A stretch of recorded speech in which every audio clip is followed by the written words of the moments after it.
The framework hawks and doves comes from the Cuban Missile Crisis, when President Kennedy's advisors fell along a spectrum, from those wanting to bomb missile sites to those wanting a naval blockade. Today, we can look at the presidential candidates much the same way. South Carolina Senator Lindsey Graham is at 0 in the polls, but he's a real hawk.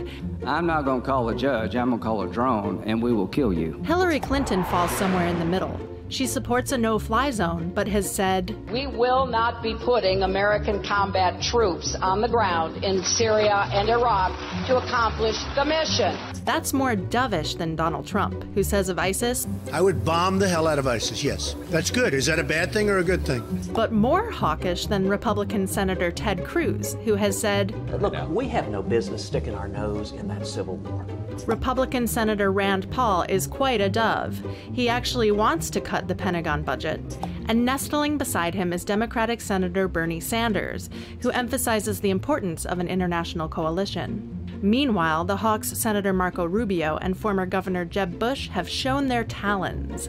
We are at war with radical Islam. It would be like saying we weren't at war with Nazis because we were afraid to offend some Germans. While Bush has preached intervention, saying, "The United States should not delay in leading a global coalition to take out ISIS with overwhelming force."